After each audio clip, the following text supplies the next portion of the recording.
안녕하세요. 한국학 에세이의 문광입니다. 오늘은 이제 우리 한류학의 또 다른 한 분야를 얘기해 드리고 싶습니다. 오늘은 흔히 에밀레종이라고 얘기하는 봉덕사종, 성덕대왕 신종에 관한 얘기를 좀 해볼 텐데요. 여러분 이제 이 에밀레종에 대한 그 어린아이의 그 보시에 관한 얘기로 뭐 에밀레 하는 그런 소리가 난다고 얘기하는 그런 부분이 있지만 이것보다 더 중요한 것이 이 그 성덕대왕 신종에 담겨 있습니다. 여기에 대표적으로 한국의 소리와 관련된 이 소리 철학, 소리 사상이라고 하는 것이 있어서요. 굉장히 중요한 의미를 담고 있는데 이 부분에 대해서 오늘 이야기를 좀 해보고자 합니다. 여러분 지금 보고 계시는 이 경주 국립박물관에 있는 이 종 많이 보셨죠? 그래서 오늘 제목은 한국 소리 철학의 진면목 에밀레종 명문이다 이렇게 되어 있습니다. 여기 보시면 요 옆에 양 옆에 이렇게 비천상이 이렇게 하늘을 나르는 비천상이 유명하죠. 그 다음에 에밀레 종소리에 관련된 그 전설과 같은 일화가 있고 가장 큰 종이고 남아있는 그런 부분이 있지만 우리가 주목하지 못했던 게 있어요. 요 중간에 이게 여기에 문장이 쓰여 있어요. 문장이 쓰여 있는데 이 내용이 굉장히 중요한 우리 한국인이라면 반드시 알아야 되고 이 시대 때 이미 이와 같은 정신이 있었다. 종을 만드는데 이런 그 사유를 가지고 이런 정신을 가지고 이러한 종을 만들게 되었다라고 하는 이 명문이 있습니다. 이게 종에다가 새겨놨어요. 그러니까 이게 이 내용을 우리는 반드시 기억을 해야 되겠다라고 하는 것이 오늘 한국어 에세이의 주제입니다. 그래서 여기 있는 내용이 말이죠. 세상의 진리 표현할 길이 없어서 이 종소리로 대신하노라. 이 부제를 제가 이렇게 붙여놨습니다. 내용을 한번 보시겠습니다. 이게 저도 이제 이 종에 관련된 이러한 내용을 알게 됐던 연유를 좀 설명을 해놓고 있는 겁니다. 제가 지난번에 장욱진 화백의 그림에 대해서 목판화에 대해서 서문도 쓰고 글도 쓰고 평론도 하고 해가지고 행사나 전시회도 가고 했었잖아요. 그때 장욱진 화백의 선사상을 담은 목판화 작품의 평론을 쓴 뒤 귀한 인연을 맺게 된 서울대 조속과 명예교수이신 최인수 선생으로부터 감각의 시어라는 작품 도록이 당도했다. 장욱진 화백의 목판화 전시가 이 용인의 마북에 장욱진 고택에서 있었는데요. 그때 오셨던 분 중에 한 분이 이 미술을 전공하는 이 조각가이신 서울대 조속과 명예교수인 최인수 선생님이셨어요. 그래서 이제 대화를 나누고 장욱진 화백도 아신다 그러고 얘기를 하시다가 이 선생님께서 작품을 하셨던 그 도록을 저에게 보내주셨어요. 그 제목이 감각의 시어라고 하는 작품 도록이었는데요. 건축가 김준성 교수와 함께 건축과 조각의 만남이라는 기획 전시를 한 내용이었다. 두 분이 건축하고 조각하시는 두 분이 같이 이제 기획 전시를 한 내용의 그 도록이었어요. 근데 그 가운데 기로 가득한 텅 빈 공간의 세계를 다룬다는 점에서 건축과 조각은 뿌리가 같은 것이라는 사유를 접할 수 있어서 매우 흥미진진했다.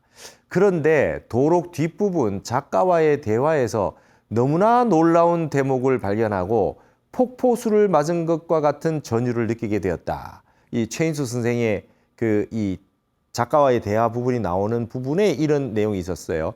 지금까지 한국의 소리 철학에 관심을 가지고 연구해왔던 저에게는 상상을 초월한 위대한 충격으로 다가왔다. 그 이야기인즉 이러하다. 최인수 선생은 한때 외국에 머물면서 조각 작품에 대한 심미적 고민을 하던 때가 있었다고 한다. 그때 멀리 고속도로에서 차들이 지나가는 바람 소리가 들려왔고 그 바람 소리에 섞여 갑자기 한국 땅으로부터 에밀레종 종소리가 들려왔다는 것이다.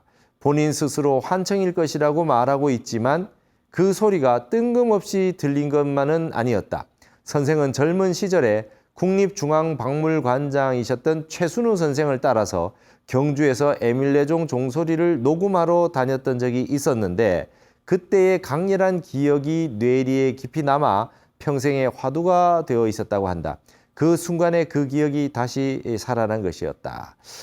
이 최인수 선생님께서 외국에서 이제 그 조각가 작가로서 이제 머물고 계실 때 뭔가 어떤 작품을 해야 될까 이런 예술의 어떤 심미적인 고뇌가 늘 있지 않습니까? 이런 그 예술가들에게 그러고 있을 때 저 고속도로에서 이게 차 소리가 이렇게 차 소리가 있는데 바람 소리가 들려오고 갑자기 이게 에밀레종 종소리가 들려왔다는 거예요.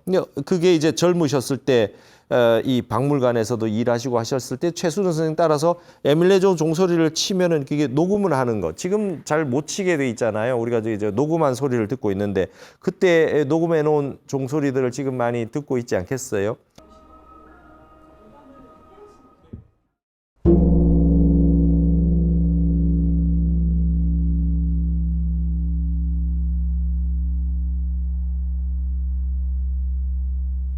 녹음이 쉽지 않아요. 중간에 다른 잡음이 들어가거나 하면 안 되니까 종을 치고 계속 녹음을 하고 그렇게 할 때였는데 그때에 이 최순우 선생이 이 에밀레종 종소리를 녹음을 하는 이 제자나 후배에 해당하는 그 최인수 선생한테 얘기를 했다는데 그때의 그 어떤 그 기억이 평생에 남아 있다가 그때 갑자기 이역만리에서 그 소리가 들려왔다는 거예요. 내용인 즉 이렇습니다. 에밀레종의 비천상 옆에는 이 세상에 진리가 있는데 그것을 표현할 길이 없어 이 종소리로 대신한다라는 명문이 새겨져 있다고 한다. 최순우 선생으로부터 이 구절을 들은 뒤로는 늘 우리가 인지하지 못하는 세계가 있다는 생각을 하고 살아왔다는 것이다. 이게 지금 명문인데요. 이게 이제 그 종에 새겨져 있는 명문인데 그 종을 녹음을 하고 할 때 최순우 선생이 이랬다는 거예요. 그러니까 그때의 말이라는 게 따옴표 있는 게 최순우 선생이 그랬다는 거예요. 이 한문 문장을 일일이 해석해 주신 게 아니라 이렇게 말씀하셨다는 거예요. 이 종을 왜 만들어서 이렇게 쳤냐 하면 이 세상에는 진리가 있는데 그것을 말로 다 표현할 수 없어요. 표현할 길이 없어서 이 종소리로 대신한다라는 말이 여기에 종의 명문으로 이렇게 기록이 돼 있다. 이 말씀을 해주셨다는 거예요. 최순우 선생이. 그러니까 최인수 선생이 이걸 듣고 쇼크를 먹은 거죠. 도를 표현할 길이 없어서 종을 울려서 이 종소리로 대신한다. 이때부터 이제 어떤 우리가 언어 문자가 아닌 다른 어떤 깊은 진리의 세계를 이 종소리가 대신할 수 있다. 이게 이제 평생의 화두가 되어 있다가 앞에서 말한 그런 놀라운 체험을 하게 됐다는 거예요. 그러다가 예술에 대한 미학적 고민이 깊어졌던 어느 날 이역만리로부터 울려온 종소리를 듣고 새로운 작품을 창조하게 되었으니 그것이 바로 먼 곳으로부터 오는 소리라고 하는 작품이었다. 1992년도에 그 최인수 선생의 작품이에요. 흙덩어리를 깊게 굴려서 만들었다고 하는 이 조각은 보이지 않는 소리의 세계를 보이는 물체로 표현한 작품이다. 범종에서 울려 퍼진 수십 년 전의 소리가 형체나 모양이 없어도 공간을 달리한 외국에서 다시 살아나 귓전을 울렸고 주철을 소재로 한 멋진 조각 예술로 화연한 것이다. 여러분, 이 작품이에요. 먼 곳으로부터 오는 소리인데 이게 말이죠. 이게 주철이라는 거예요. 그러니까 여러분 이렇게 생각하세요.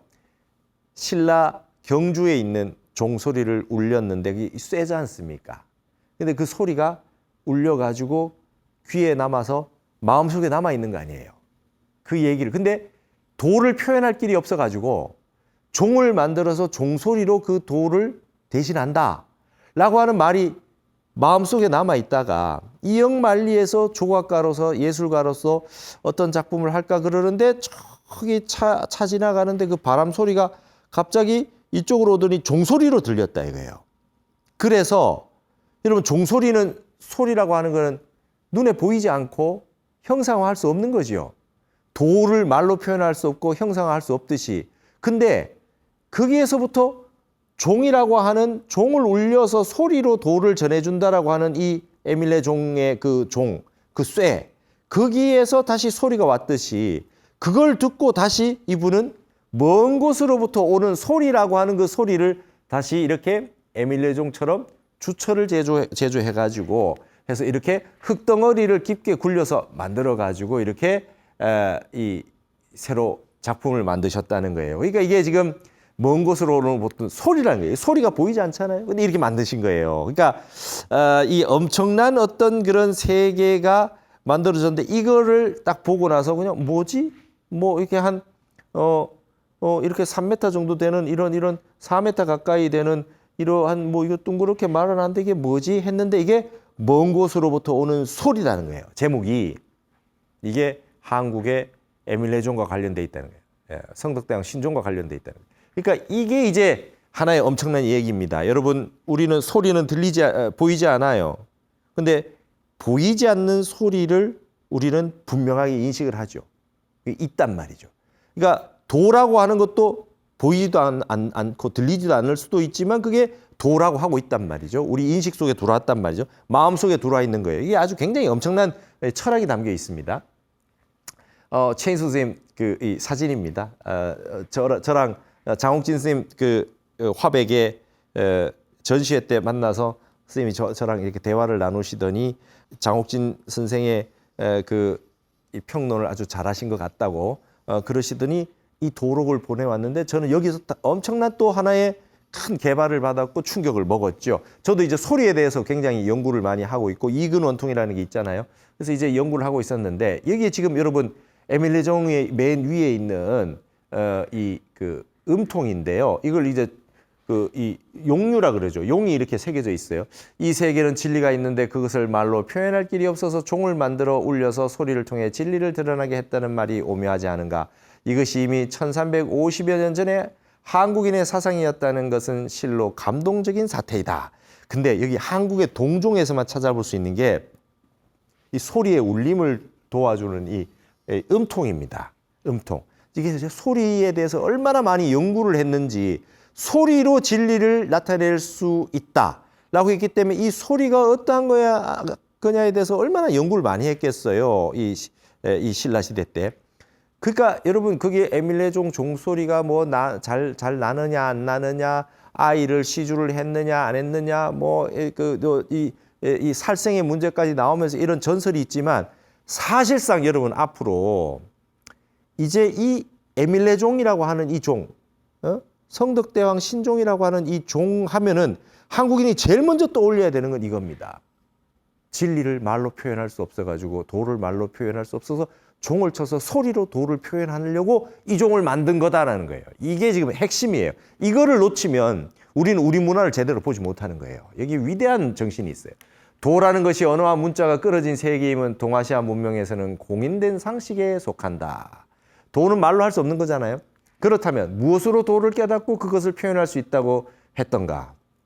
불교의 능엄경에서는 이근 원통, 귀로서 말이죠. 원통, 아주 원만하게 깨닫는다, 이게 통한다라고 하는 것을 제시하고 있는데 25가지 원통 가운데 귀로 통하는 이근 원통이 최고라겠다. 관세음보살, 그죠? 이 소리를 얘기한단 말이죠. 이근 원통이 아주 최고라는 거 이제 능엄경에 나와 있단 말이죠. 이건 우리에게 엄청난 이 진리의 세계를 표현해주는 어떤 그런 엄청난 내용입니다. 능엄경의 이 내용은 문세음이 아니라 관세음이잖아요. 세상 소리를 듣는다고 해야지 왜 이 볼관자 왜 씁니까 이거? 소리는 보이지 않는데. 자, 조금 전에 먼 곳으로부터 오는 소리라 그랬잖아요. 근데 소리를 어떤 주철이라고 하는 흙덩어리를 해가지고 굴려가지고 이게 소리를 만들었단 말이죠. 근데 그게 관세음이지 이게. 본관이에요. 에밀레종 소리를 듣고 그다음에 만들어낸 조각 작품인데 그게 보이는 거예요. 보이는 거잖아요. 그러니까 이게 관세음이에요. 근데 이게 본다는 게 단순히 본다는 게 아니잖아요. 눈으로만 보는 게 아니거든요.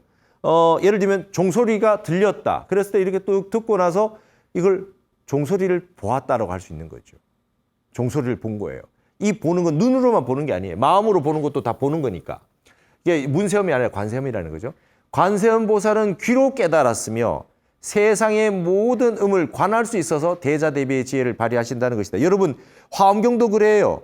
화엄경 모든 화엄경은 부처님이 광명으로 설법하셨어요. 말로 설명한 것이 아니라 빛으로 설법하셨는데 부처님은 무문자설이 없어요. 묻지 않은 것을 대답하는 일이 없어요. 근데 아무 말도 안 하는데 어떻게 어떻게 저기를 알 수 있을까요? 마음속에서 서가모니 부처님이 성불하셨다라고 하니까 모든 세주들이 다 모여가지고 마음속에 의문을 가지고 있어요. 이거 여쭤봐야지, 이거 궁금한데 여쭤봐야지 했는데 마음에 있는 소리, 세상의 모든 소리를 관하셨어요. 부처님이 마음에 있는 소리를 다 관하시고 그 질문들에 대한 답변을 다 들으시고 빛으로 설법하신 거예요. 이게 화엄경이에요. 그러니까 빛으로 설법했는데 못 알아들으니까 모든 설주 보살님들이 문수 보현 이런 어떤 그런 모든 보살님들이 설주가 돼가지고 지금 부처님 광명으로 설법하시는 내용은 이 내용입니다 해서 만들어진 경이 화엄경이라는 거예요. 그러니까 이 내용들을 이해를 하지 못하면 우리가 안이 비설 신이가 눈, 귀, 고 이게 그 입이 이게 따로 떨어져 있다고 생각하면 안 돼요. 이게 전부 마음하고 관계되어 있는 거예요. 마음이라고 하는 것 속에서 이게 원통이래요. 원통 구조예요. 귀라고 하는 것이 가장 깨닫기 좋은 게 뭐냐면은 이게 소리가 들렸다가 인식을 했지만 금방 소리가 없어지잖아요. 이게 공으로 돌아가니까 원통, 통할 통자, 깨닫는 거에 가장 가깝다라고 해서 25 원통 중에 최고라는 거예요. 이 소리라고 하는 게 여러분 아주 위대한 겁니다. 이 중요한 거예요. 자, 지금 이 내용이 경전에 있는 내용만이 아니라 우리가 한국에서 가장 오래된 그 가장 거대한 큰 이 남아있는 우리의 국보 종이 지금 이걸 설명하고 있어요. 왜 종 만들어서 왜 치냐? 이거 알아라. 이 소리거든요.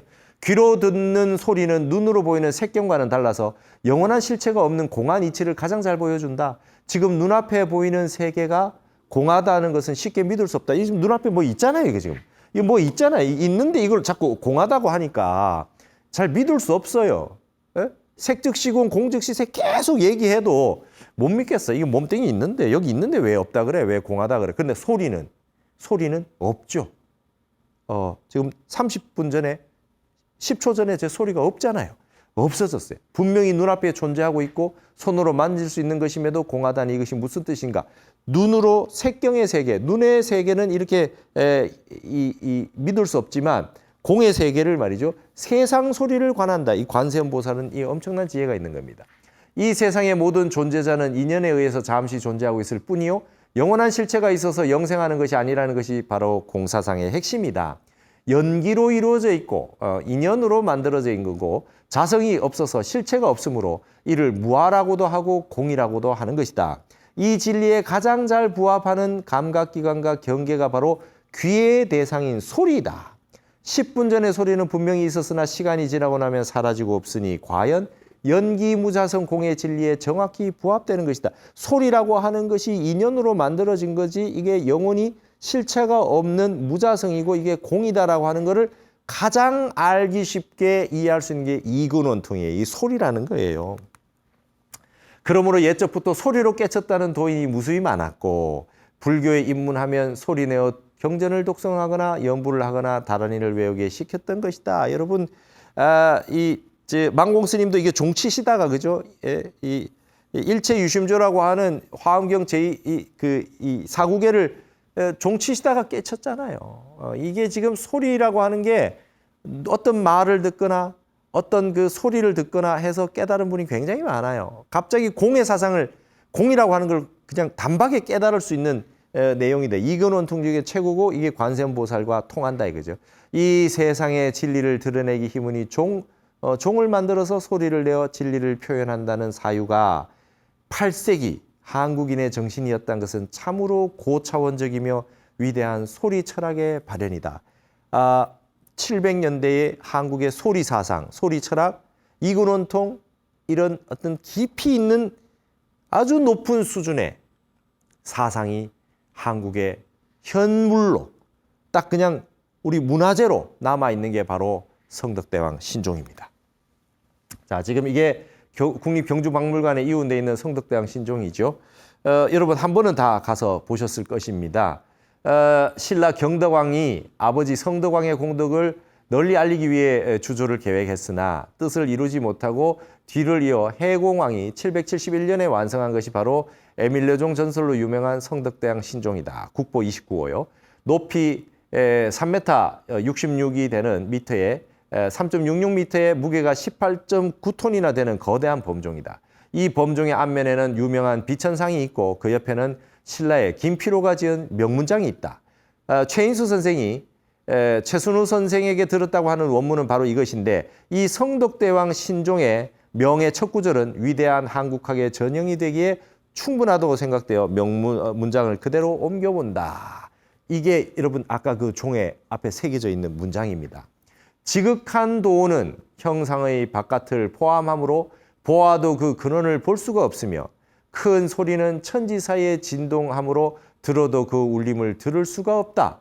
이 때문에 가설을 열어서 삼승의 심오한 가르침을 관찰하게 하고 신령스러운 종을 내걸어서 일승의 원음을 깨닫게 한다. 그랬습니다. 여러분 여기 지금 불릉견기원하고 그죠? 청지 불릉 문기 향이라 그랬어요. 보아도 근원을 볼 수 없고 들어도 그 소리의 근원을 들을 수가 없대요. 지도, 지극한 도라고 하는 거예요. 지극한 도다음에 지극한 도. 그다음에 거대한 소리. 여러분 너무 큰 소리는 우리 그 음파 영역에 들을 수 있는 영역에서 들을 수가 없어요. 그리고 우리 파동이나 이게 우리가 볼 수 없는 영역이 따로 있잖아요. 들을 수 없고 볼 수 없는 다른 영역이 있어요. 도의 세계는 너무나 광대무변해요. 형상지 외에 있어요. 너무나 크기 때문에 도를 다 보고 듣고 못하기 때문에 그 영역 바깥에 있는 세계의 그 도를 표현해내기 위해서 종을 쳐서 했다. 뭡니까? 여기에 종을 만들어서 신종을 만들어서 걸어가지고 이 구절이 중요합니다. 오 일승지 원음이다. 이게 무슨 말이에요? 일승의 원음, 둥근 소리. 이제 이거를 타너 스님은 둥글다고 하지 않고 두렷한 이렇게 표현했어요. 원이 나오면 전부 다 두렷한이라고 했어요. 두렷한 소리. 원만 하죠. 원만 하죠. 근데 이게 말이죠. 하나도 빠짐이 없는 거예요. 원이라고 하는 거는. 원이라고 하는 거는 가득 차 있는 거고 이게 십수고 화엄에서 말하는 십수고 이게 원만수고 원통수고 빠짐이 없는 수고 이 세상의 모든 걸 다 포함하고 있지만은 그렇다고 해서 있다고도 할 수 없는 게 원이에요. 이게 원이라는 게 일승 원교 화엄경이라고 했을 때 이 원이라는 게 굉장히 중요한데 이 원음이란 말을 썼잖아요. 여러분 지금 8세기에 우리 지금 한국인이 지금 종 만들면서 앞에 새겨놓은 이 왜 종을 만들었냐? 일승의 원음을 깨닫게 했다. 예요. 일승의 원음을 깨닫게 했다. 여기 있는 삼승이 아니라 성문보살 영각이라고 하는 거 이게 가설이고 그 가설로 이제 일단 좀 낮은 수준에서 공부하게 했고 일승, 일불승 이 세상에 모두가 부처라고 하는 일불승의 엄청난 어떤 그 깨달음의 소리를 깨닫게 했다는 거예요. 종소리로 깨닫게 만들어줬다는 겁니다. 700년대에 이 말을 지금 한국인이 이걸 못 알아듣잖아요. 그러니까 우리가 지금 진보했어요. 우리나라 진짜 발전했는 겁니까? 우리가 깨닫고 있어요. 이 종소리 들으면 깨달을 수 있어요. 그렇기 때문에 그 종을 위대하게 만들어냈던 겁니다. 그냥 대충 뭐 줌을 떠서 만드는 게 아니라 그 음통을 만들고 이 소리를 정말 깨닫게 하는 거예요. 지난번에 얘기했던 고려불화를 보고 깨닫게 만드는 거예요. 부처님을 진짜 만나버리는 거예요. 내 속에 있는 열애가 출현할 수 있도록 그 불화를 만든 것처럼 종소리를 듣고 내 마음에 정말 위대한 부처의 본래 일불승의 부처 마음의 세계의 소리와 이게 랑데뷰를 해버린 거예요. 이 종소리를 들으면. 좀 이런 사상을 담고 있다는 거예요. 이게 엄청난 거 아닙니까? 이 내용이 최순우 선생이 최인수 선생한테 얘기를 해주셔가지고 그런 작품을 만들게 됐다라고 하는 그 내용을 제가 그 도록을 통해서 그래도 그 주신 책을 다 읽어보고 그다음 그에서 이 포인트를 잡아가지고 다시 연구를 해서 이 글을 쓰게 된 거죠. 저는 이게 지금 원음이나 이름이나 이런 거에 대해서 연구하고 있었으니까 자 보세요. 이게 지금 탁본 뜬 겁니다.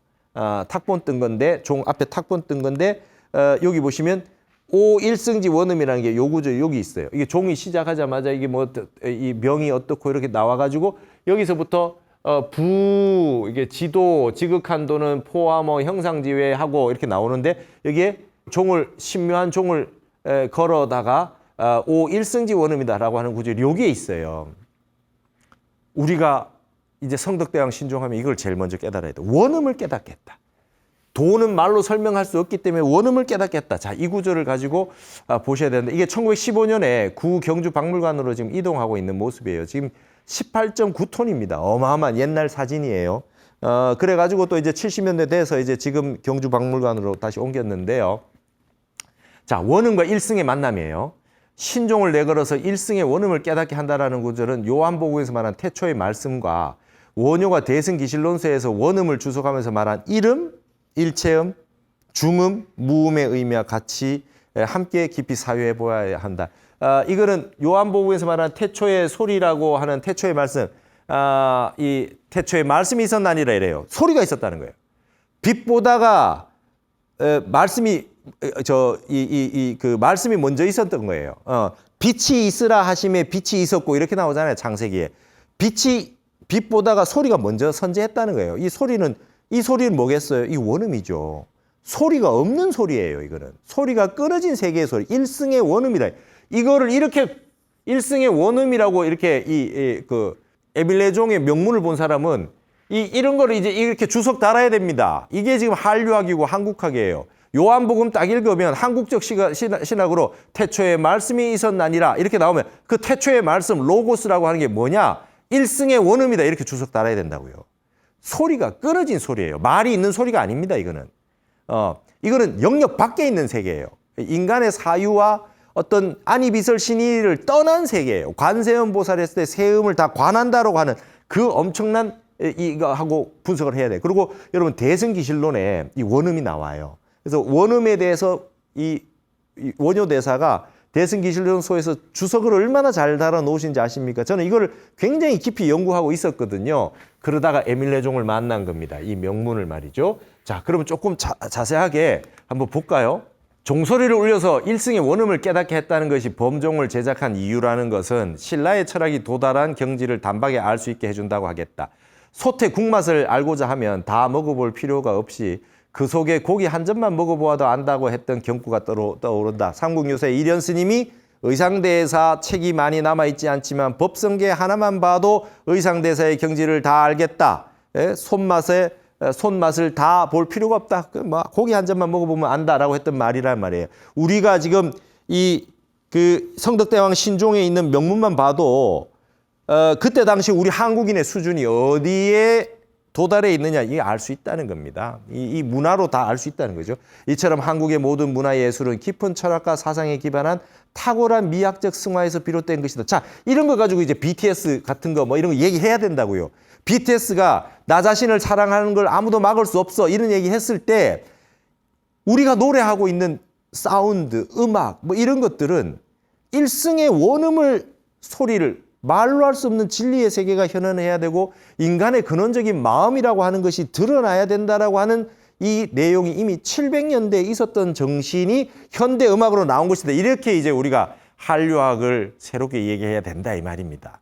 갑자기 BTS가 어디에서 뚱딴지처럼 나온 게 아니라 우리의 문화에 있는 DNA가 이런 거라는 겁니다. 미학적으로 승화된 것이라는 거예요. 장르가 아무리 바뀌어도 우리 한국인이 하는 장르가 이런 거라는 거예요. 고려불화, 그 다음에 석굴암, 전 세계에 동서 문명이 있고 음악이 있을 때 이런 것들을 우리는 승화해서 만들어내는 걸로 생각해야 되지 않겠냐 이거죠. 지금 세계가 한국의 문화 예술에 열광하는 근본적인 원인을 바로 이러한 우리의 전통에서 찾아볼 수 있지 않을까 생각한다. 여러분 이거 한국 전통 이거 구닥다리고 별 볼 일 없는 겁니까? 일승의 원음을 깨닫게 하기 위해서 종을 만들어서 종을 쳤대요. 우리가 이 정도 수준으로 있었다고 한다면 1300년 된 이 정신이 이 정도라고 하면 그 앞에는 말에 뭐가 하겠습니까? 그게 만들어질 때까지 그 앞에 원효 같은 위대한 이런 형태가 있습니다. 이 대승기실론 마명의 대승기실론은 이렇게 돼 있어요.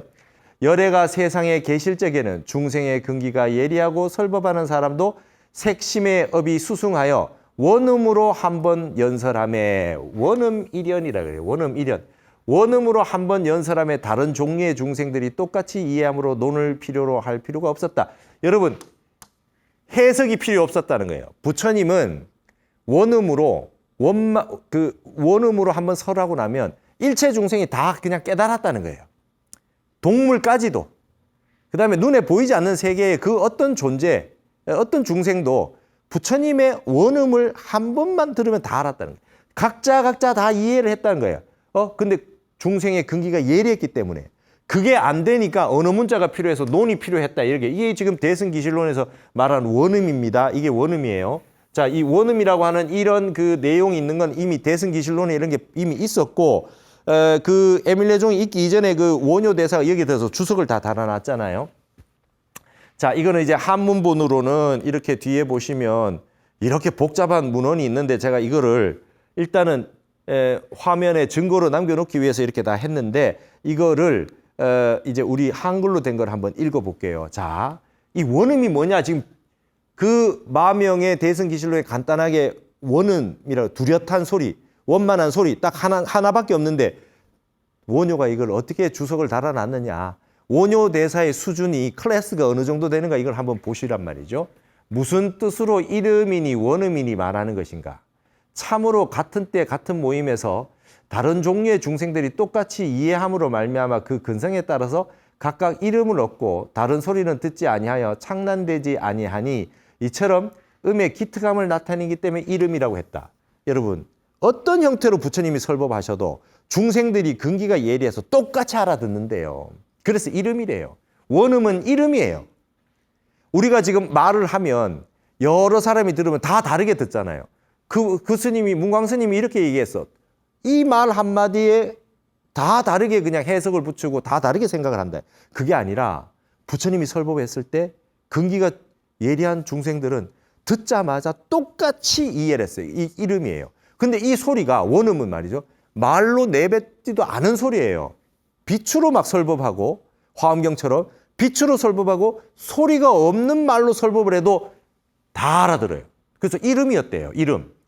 음이 시방에 두루하여 근기가 성숙한 정도에 따라 듣지 못하는 바가 없기 때문에 너무나 근기가 좋아서 거의 다 깨달아져 있는 분이니까 이렇게 되는 거예요.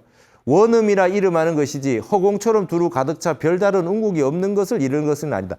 소리가 없다는 게 아니라는 거예요. 어떤 형태의 소리가 나와도 다 똑같이 깨닫는다는 거, 이해한다는 거. 이는 마치 경에서 이르기를 그 무리들의 음에 따라 중생에게 널리 일러준다라고 한 것과 같으니 바로 이것을 말한 것이다. 원효대사가 지금 이렇게 얘기하고 있는 겁니다. 주석 잘 답니다. 원효대사 대단해요. 여러분, 한국인이 원효대사의 책을 읽지 않으면 한국인이 아닌 겁니다. 이 종교를 떠나서 한국 사상의 최고봉은 원효예요. 이 대승기실론 소별기가 얼마나 위대한지 아세요? 또 혹 어떤 이에 설한 것은 부처님 편에서 말한다면 실로 형체와 소리가 있으며 부처님에서만 그 소리가 원만하여 두루하지 않은 바가 없어서 도무지 궁음, 상음, 그죠? 궁상각추의 궁음, 상음 말이에요. 도레미파 솔라시 이렇게도 설명할 수 있다고 칩시다. 다름도 없거늘 어찌 평성과 상승의 다름이 있겠느냐? 평상, 거입, 사성. 음이 달라도 이 원만해가지고 원음이기 때문에 어떤 형태의 음악을 가지고 표현을 하더라도 다 똑같이 알아들을 수 있다 이거예요. 이처럼 다른 곡조가 없기 때문에 이름이라 이름하며 두루하지 않은 바가 없기 때문에 원음이다. 두루한다, 두루주자. 두루한다, 두렷하다. 이게 이제 원이란 뜻이에요. 원만 구족되어 있다는 거예요. 다 갖춰져 있대요. 원은 빠진 게 없잖아요. 두루 다 하다는 거예요. 어떤 형태만 건드려도 원이 돼버린다는 것이죠. 다만 이 원음이 증상연이 되기 때문에 근기의 차별을 따라서 여러 가지 많은 소리를 나타내는 거예요. 증상연 이게 뭔가 자꾸 점점 인연이 증가되는 거죠. 그걸 가지고 똑같은 소리에다가 이 인연이라고 하는 게 연이 새로 붙으면서 이게 지금 자꾸 다른 소리가 되어 간다는 거예요. 이는 마치 보름달이 오직 하나의 원형이지만 그릇의 차이에 따라 여러 가지 그림자를 나타낸 것과 같으니 여러분 하늘에 있는 달은 똑같아요. 근데 이것이 밑에 있는 그릇들에 따라 가지고 이 조금씩 형상이 달라질 수 있다는 거예요. 그림자가 여러 가지 그림자가 나타낼 수 있는 것과 같으니 예를 들면 물의 색깔이 다르다든지 물이 지금 갑자기 일렁이는 것이 다르다든지 잔잔한 물과 바람이 부는 물은 다르니까 형체가 달라질 수 있잖아요. 받아들이는 귀가 수분 득자량 집에 돌아갈 때 그릇만큼 받아가는 거니까 자기의 어떤 상태에 따라서 다 다르게 듣기 때문에 이런 이 형태가 나타날 수 있다는 거죠. 여러 가지 많은 소리를 나타낼 수 있다는 거예요. 이는 또 유마경에서 이르기를 부처가 이름으로 법을 연설하실 때에는 중생이 무리에 따라서 각각 이해하게 되기 때문이다. 다 각자 알아듣는 거예요. 설법하는 분의 말씀에 따라 가지고 어떤 분은 여기 펴서 울고 계세요. 어떤 과거세에 전생에 있었던 이생에 있었던 어떤 그 일과 탁 랑데뷰가 되면서 갑자기 업장이 확 녹아서 울 수도 있어요. 그건 갑자기 증산현이라고 증상현. 나의 그릇에 따라 가지고 그 법문이 다르게 나타날 수도 있겠지요. 자, 그러면 그 뒤에 중요한 얘기들이 나옵니다. 이 강의 같지만 굉장히 중요한 내용이니까 한번 봅시다. 이름이에요. 원음은 이름이에요. 그죠? 원음은 이름입니다. 근데 이것이 말이죠. 굉장히 다른 형태로 나타내기 때문에 이걸 뭡니까? 일적일체예요. 이름은 일체음이에요. 똑같이 어떤 형태로 소리가 나도 근기가 수승해서 하나의 소리로 다 듣지만 사람마다 또 근기가 다르면 일적일체, 일체음이 될 수 있어요. 일체음이 됐어요. 그럼 또 이름이고 일체음이고 원음이고 근데 이게 말이죠. 원음이지만 무음이 된다 그랬어요. 여기 무음이 나옵니다. 이 곡성이 달라지기 때문에 이게 무음이라 그랬어요. 무음이라 그래요. 하나의 소리라 그러면 소리가 없는 것 같아요. 원음이 없는 것 같아요. 그리고 이거를 중음이라 그래요. 여러 소리.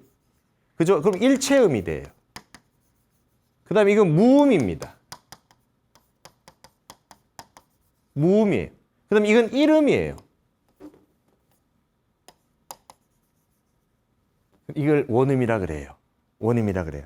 그러니까 여러분, 이제 우리 한국 문화를 이해할 때, 여러분 이제 소리 철학에 대해서, 소리 사상에 대해서 제가 이제 굉장히 유교, 불교, 도교, 기독교, 뭐 경전에 우리 불교 경전에 이렇게 다양한 것들을 제가 굉장히 자료들을 많이 모아가지고 이 소리 사상, 소리 철학, 그다음 소리와 불교, 소리와 깨달음이라고 하는 걸 지금 연구를 많이 해놓고 책을 쓰려고 하여튼 벌써 10여 년 전부터 준비를 하고 있는데 여러분 이게 성인 성자가 귀자하고 이 정자로 이루어졌는데 이 부분은 발음이에요. 이 성인은 맞죠. 귀하고 관련돼 있다고 그래요.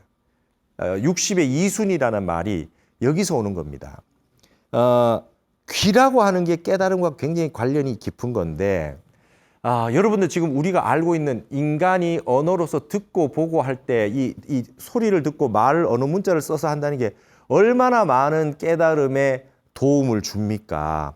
이게 지금 우리가 이 말을 언어라고 하는 것이라고 하는 이것을 통해서 얼마나 많은 지식을 얻고 인간이 광명의 세계로 접어들 수 있어요. 그죠?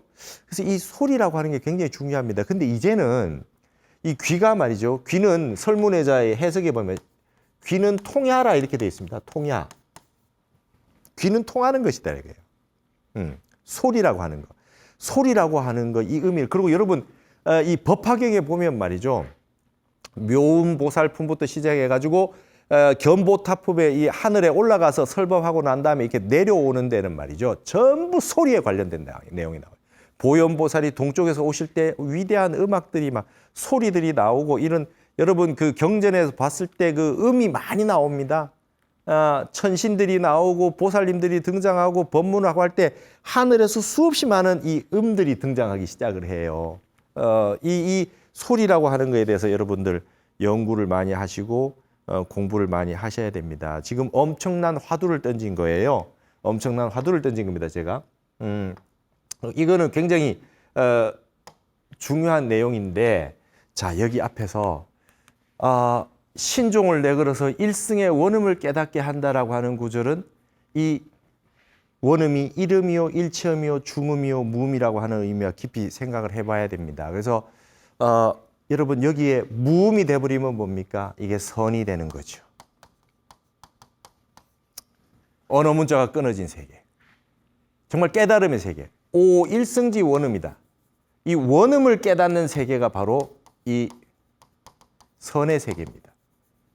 그리고 화엄경은 일승 원교라 그래요. 말을 한 적이 없어요. 완전히 이 원음의 세계입니다. 그렇기 때문에 이 화엄경에 글자로 되어 있다 그러면 교지만 이것이 원음의 세계라 그러면 선이 되는 거예요. 그러니까 선교는 일치입니다. 선교가 다르지 않아요. 우리가 마음이 통하는 분들끼리 말 안 해도 눈빛만 봐도 통하잖아요. 귀는 통한다 그랬어요. 성인 성자는요 귀를 의미하고요. 이건 통한다 그랬어요. 그래서 여러분 서가모니 부처님과 가섭존자가 그렇죠? 예, 뭘로? 이심전심이라는 거예요. 그분은 부처님과 가섭존자는 이미 원음으로 말이 없는 말로 이미 서로 다 통해져 있어요. 그래서 삼처전심했어요. 그냥 말로 설법할 필요가 없어요. 말로 설법할 필요가 없는 세계에서 방편으로다가 부처님께서 팔만대장경을 설법하셨어요. 그러니까 우리가 일단 이겁니다. 일단 첫 번째 정명이에요. 공자가 얘기한 말을 분명히 해야 됩니다. 내 뜻을 분명히 해서 언어 문자가 정직해야 되고 정확해야 됩니다. 어디든지 이것이 기본입니다. 이름을 정확하게 쓰고 말을 정확하게 해야 됩니다. 왜냐하면 원음을 다 듣지 못하면 일체음이 되거든요. 다 다르게 말이 나간단 말이죠. A라고 얘기했는데 다 A부터 B, C, D 다 다르게 들어요. 그렇기 때문에 일단 말을 정확하게 해야 돼요. 언어 문자를. 언어 문자를 정확하게 하지 않으면은 그 나라가 이상하게 돌아갑니다. 그 다음에 이 언어 문자가 정립되고 난 다음에 원음의 세계로 들어가고 그 다음에 일승의 세계와 만나야 됩니다. 이 원음이 담고 있는 세계는 일승의 세계입니다. 이 세상 모든 세계가 하나의 세계, 일불승, 하나 부처의 세계로 구성되어 있다는 거예요. 부처님의 원음은 종소리를 쳐서 지옥 중생을 제도하는 이유가 뭡니까? 지옥에 있는 중생들도 부처이기 때문이지요. 그 설법을 내는 마지막 말씀이 법화경, 그 다음에 열반경, 화엄경, 일체 중생이 다 불성을 가지고 있다. 너희들이 본래 성불돼 있다는 법화경, 그 다음에 화엄경에서는 모든 존재가 불보살의 화연으로 와 있다라고 하는 얘기. 이게 지금 일승의 원음이라는 거예요. 근데 팔만대장경 다 외워도 이걸 깨닫지 못하니 종을 친다는 거예요. 야, 이제부터 여러분 에밀레종 하면 일승의 원음을 깨닫게 해주기 위해서 조종을 만들었구나. 도가 너무 어렵기 때문에 이 세상에 있는 모든 분들이 깨달음을 얻기 위해서 저 종을 쳤구나. 우리가 매일 새벽과 저녁에 종을 치고 예불을 하고 모시고 할 때 저렇게 종을 치는 이유가 바로 여기에 있구나라고 하는 것을 다시 상기하시고 한국의 문화와 지금 음악과 예술이라고 하는 것이 전 세계에 펼쳐지고 있는 건 뭡니까? 종소리를 쳐서 종을 쳐서 울려서 세상에다가 일승의 원음을 전하고 있는 형태로 한국인들이 지금 문화와 예술에 종사하고 있다. 한류를 퍼뜨리고 있다라고 다시 주석을 달아야 되고 이게 한국 문화의 정점이다. 최고 경지가 바로 이거다라고 생각을 해 보셨으면 좋겠습니다. 문화예술을 공부하고 종사하고 있는 예술가, 예술인들도 전부 이와 같은 것들을 아셔야 되겠습니다.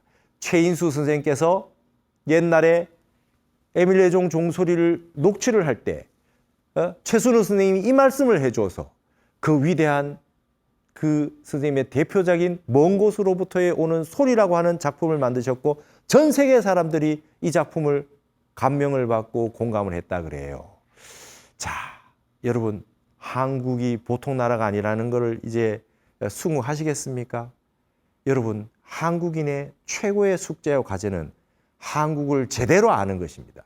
한국을 제대로 알지 못하고 다른 세상을 아무리 돌아다녀 봐야 어버나이 3년 찾는 것과 같다라고 생각을 합니다.